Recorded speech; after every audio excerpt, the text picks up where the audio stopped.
Ay, ay, ay, ay, ay, ay, ay, ay, ay, ay, ay, ay, ay.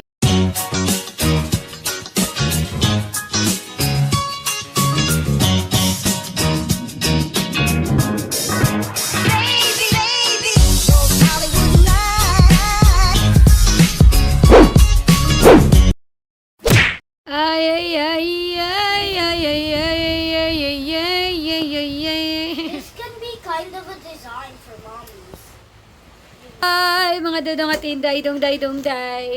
Eto na nga, at nag-uulan na po. Namiss natin ang ulan, pero hindi naman sana ang bagyo. So ngayon, naayos na itong bubong namin for some reason. May mga bumubulaga na naman na mga tulo. Look! Ayan, nakatakip na yan, pero apparently, makikita nyo sa area na yan, basa na rin siya. Although, may mga timba na naman kami dito sa bahay, sa loob ng kwarto. Yan. So, iisip ngayon namin ni Ate Bing, paano kami matutulog kasi lahat ng area of responsibility affected sa kwartong to. So, yung side na yon doon walang tulo, so baka doon kami matulog. So, nililigpit ni Ate Bing yung mga toys sa mga bata. Dinadala niya muna sa kwarto niya.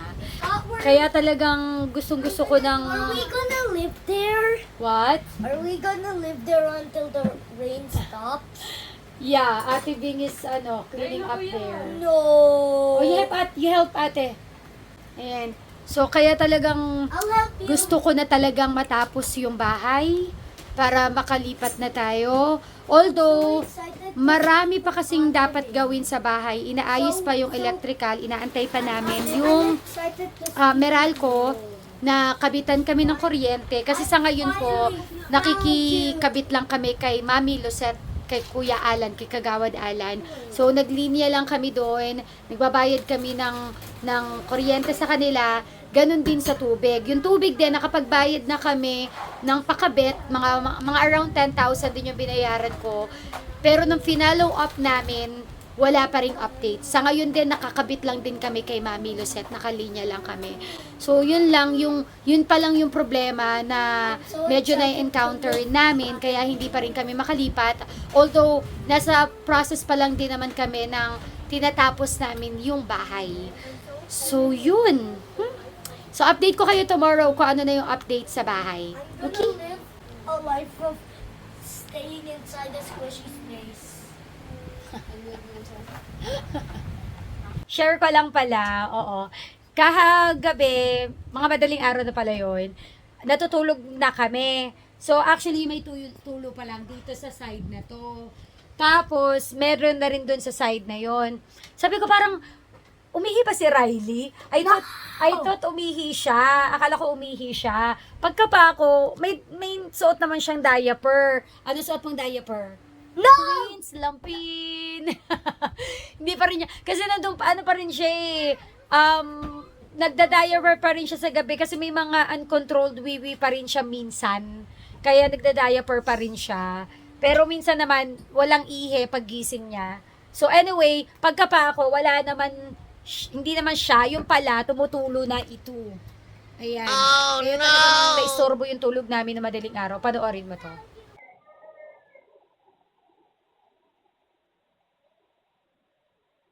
At, I'm so excited to live and sleep with Ate Bing until the typhoon. where are you going to sleep? You're going to sleep at Ate Bing's room? Huh? Kasi you said we're gonna sleep at Ate Bing. Okay. So kami na lang dito, Mommy and Daddy and Valerie. Yeah? Didn't you say that we're moving there? Hindi, Ate Bing's cleaning nga that area para we can sleep there eh. But you can also sleep to Ate Bing kasi baka di tayo kasya there. Is that okay? Yes. Okay. You're excited? Yes. Okay. Tingnan nyo oh. Basa na tong floor namin. Kasi po, yung kabilang bahay, bakante na yun. So, parang may tumatago somewhere dyan gumagapang. Kaya pag umuulan, basa talaga to. Ayan na po yung aming kisame. Actually, tinakpan lang ni Dodong Philip ng plywood yan. Tinakpan niya ng tela para hindi naman pangit tingnan. Kasi kung naalala ninyo, or hindi ko pa ata nakapakita yon, sobrang sira na rin talaga yan kasi binuksan ni Dodong yan para tapalan nga ng Volcasil yung mga bobong namin. Ayan. So, wala na kayong tutulo dito, te? Gumapang na siya.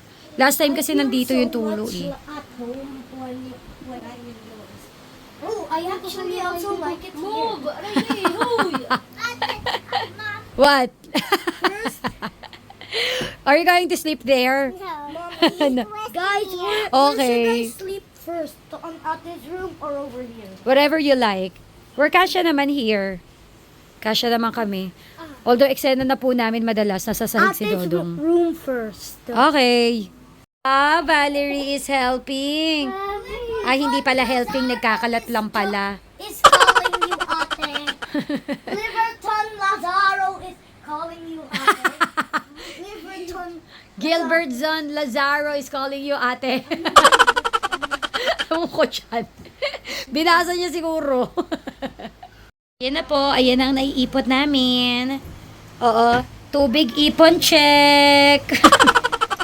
Ayan. Eto.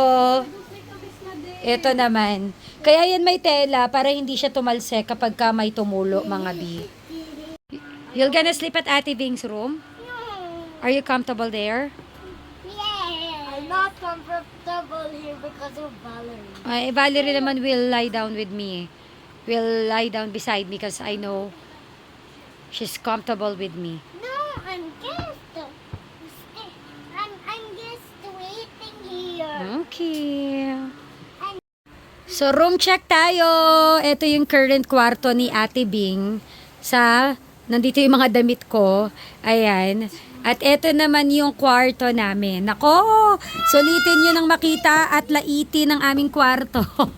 Soon, mga bebe ko, anong kwarto ang makikita ninyo? Di ba, Ate Bing? Sus ko day. Si Ate Bing may sariling kwarto siya. Ate Bing has her own room in our new house, remember? Are you excited to go to our new house? Yes. Super? Yeah. Why? Why do you like our new house? Because this house is. Mommy. What? What? I'm making a welcome What? sign. Be honest. Dirty.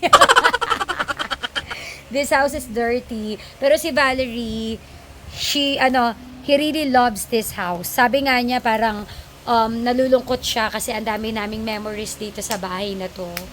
Yeah, that's me. But, are you excited to the new house? Wow! But are you excited to the new house, Riley? Yes. Why? Ay, no. Why? Wala siya masabi. Pero nung nakaraan, aray ko. Pero nung nakaraan, talagang naiiyak pa si Kuya Riley. Sabi niya, I'm gonna miss this new house. Kasi 8 years din si Kuya Riley dito. Dito siya talaga lumaki. Si Valerie naman, 4 years old pa lang. Although talagang makalat na rin kasi itong bahay na to. Kaya talagang super excited na siyang lumipat. So anyway, yun ang eksena namin ngayon. Yeah. So ngayon, subukan kong i-update kayo sa bahay natin. Kasi pupunta ako bukas ng Angono. So, I will update you guys. I made a welcoming sign. Okay, let me see. Welcome to... I cannot see. Just Wait lang. let me give it to you. Okay. Welcome to the Parilla Mateo family. Oh, you're so sweet. Don't tell me you're drawing poo. Asya, good night muna everybody. Good night everybody. Good night everybody.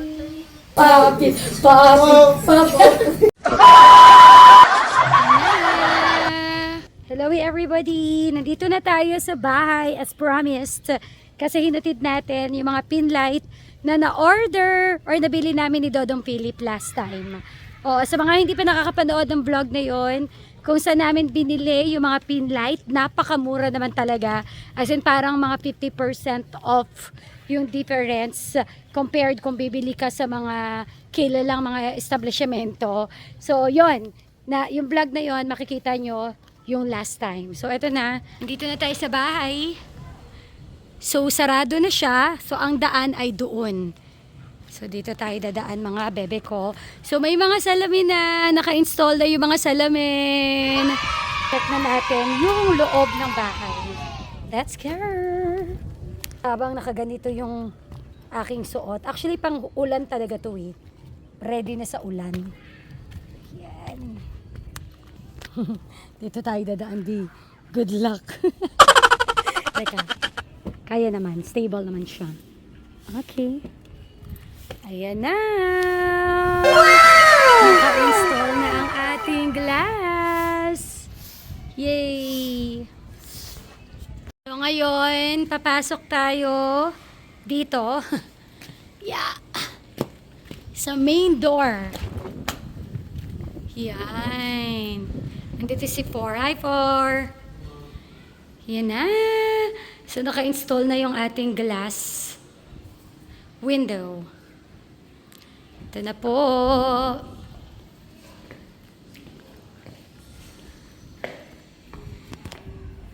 Yan. Ito na rin yung bintana sa hugasan.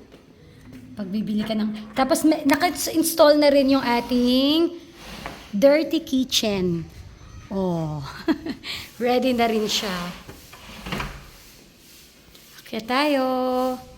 So dumating na rin pala yung in-order natin na mga bathroom doors. So ganito rin, mahogany rin siya. Pinalagyan kasi natin siya ng louver. Basta ko naman ang tawag dyan. So kita tayo mga B. Eto, kunan ko lang tong part na to kasi tumitingin din kami last time ng chandelier na ilalagay dyan. Yung nahanap namin, may mga maliliit, pero sabi ni Dodong Philip, masyado daw maliit yon para dito. Kaya dapat medyo malaki-laki yung chandelier na iligay namin. Although, sabi ko nga kay Dodong, kailangan ba talaga malaki din? Magkakaroon na ng chandelier dito. Ayan, dito sa ating high ceiling. Yan. Pero sabi niya, oo daw. Kasi kapag maliit na chandelier yung nilagay mo dito, medyo alanganin siya. Pero comment down below kung ano yung magandang ilagay dito. Kasi ang gusto ni Dodong Philip, mga salamin. Kumbaga parang yung may layer na salamin. Ako parang ang gusto ko dito, painting. Wow. Ang mahal ng painting, B. Pero kayo comment down below ano ang magandang ilagay dito sa may bandang hagdan area. So last vlog, wala pang salamin. Ayan, meron na siya. Ito yung isang kwarto. And, ito naman. Hello. Sa office ko. Ayan, may salamin na rin. At sa office ko, kumpleto na yung salamin. Oh, so may paganito. Parang ano lang. Rapunzel. Wala si Valerie eh. Wala yung tagasabi natin dito ng Rapunzel. Let down your hair.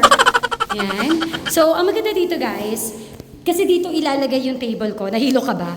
Dito ilalagay yung table ko. So, kapag nakaupo na ako dito, yung view ko is the chandelier. And I'm gonna sing like a chandelier. Ganun. Tapos ang pumunta dito kasi may echo na. Hello! Taho! Punta na tayo dito sa master's bedroom. Shidin! Ayun na. O yan. So, ang mga wala na lang na mga bintana ay yung mga maliliit sa ating bathroom. Yan. Nakabit na rin pala yung mga sa mga saksakan. Meron na rin. Ayan na. Saya-saya. Ngayon, ipasilip ko lang din yung likod. Ito na yung likod natin. Ayan. Ito si Foreman BC. May ginagawa pa si Foreman dito. Pakita ko lang yung side. Yun. So, dyan tayo magsasampay. At ito yung another side natin. Yan. So, papunta sa harap. Diba? So, dito magtatakbo ang mga bata. There. Maglalagay tayo dito ng kapihan. Originally, unang plano sana was parang magiging grass itong area na ito. Pero, hindi ko na siya ginawang grass dahil, number one, may mga aso kami. Number two, masyadong high maintenance yung grass. So, ang plano namin ay maglagay na lang kami ng tiles dito sa labas, yung pang outside na tiles. And then yung mga halaman naman, magiging potted na lang siya, nakapat siya. So, ayun lang po ang update natin dito sa Pamilya Mateo House. Actually, wala pa rin kaming pangalan sa kanya. So, kung meron kayong suggestion na ipangalan namin sa bahay namin, comment down below. Although si Valerie, share ko lang, naalala ko, na-curious kasi si Valerie tungkol dun sa mga binabalot namin sa bahay, yung mga paninda namin ng mga IC Glow. Ayan, check out na kayo ng mga products namin, mga bebekoha. Ayan, so parang nabanggit ni Dodong Philip na Flash, True Flash Express, etc. etc. Sabi ni Valerie, edi let's name our house Flushy. Anyway, soon, pag-iisipan namin kung ano yung ipapangalan namin dito sa bahay. Diba? Ganon kayo, ganon din ba kayo na nagpapangalan kayo sa mga gamit ninyo? For example, sasakyan, yung sasakyan namin, si Kotkot, si Motmot. So, kayo, ano ang pangalan ng mga ibinibigay ninyo sa mga importanteng bagay na na-invest ninyo? Ay, ang init! Grabe! Anyway, nandito tayo kay Mami. Ay, teka lang, kikitaan ka ba? Nandito tayo kay Mami Lucette na nagpapalashes. Magkano palashes mo? 400. Saan ko kontakin? Ano lang po yun, para lang po yun sa mga mahal sa buhay. Ay, mahal sa buhay lang ba? Sabi mo, mapag-promote ka naman. Diyos ko, day. Oo. Magkano ulit palashes? Hindi, pag magpapalashes kayo, may home service po. Ilalagay na lang ni Mami Lucette yung number dyan. Nandito si Gracia at ang mga bata. Sabi ni Gracia, para doon ako naglayas. Paano? Naghalukat ako ng mga damit ko sa bahay. Ayan. At meron tayong mga minahin sa TikTok na minahin ko for Mami Lucette. So, ibibenta natin sa kanya. So, ano to, ha? O, ibibigay ko yung mura, pero yung mahal, hindi bi. Ang init, day. Uy, day, nabudol ako nito. Sobrang ganda nito. Kasi sobrang ganda talaga. Yun na yung masasabi ko. So, anyway. Salamat. Ako ba yun? Yun lang po. Ate Lucette, Mami Lucette. Yung mga bata dito magbabakasyon, ha? Kasi ang daming tulong sa bahay. Ang daming tulong sa bahay. Go! Sabi ko magbabakasyon yung mga bata dito. Hindi kasi magde-day off din si Ate Bing dahil moving up ng kanyang kambal. Tapos ako naman may team building ako ng Friday, Saturday. So iiwan uli natin kay Mami Lucette. Parang baggage counter lang, Ay, di ba? problema ko lang si Joy, ha? Ay, di marami kang bata nga alagaan. Isipin mo na lang si Ma'am Sika for 7 days. Ay, day. 7 days? Sasamahan ka naman ni Gracia eh. At saka magkakaroon ng mga bata dito, di sila alagain. Andiyan naman si Roy. Wah! Anyway guys, maraming salamat everybody. Until next vlog, magkita-kita po ulit tayo. Yan po muna ang update sa Pamilya Mateo at sa Kabalay Vlog. Bye! Paano ka, Kobe? Bye-bye!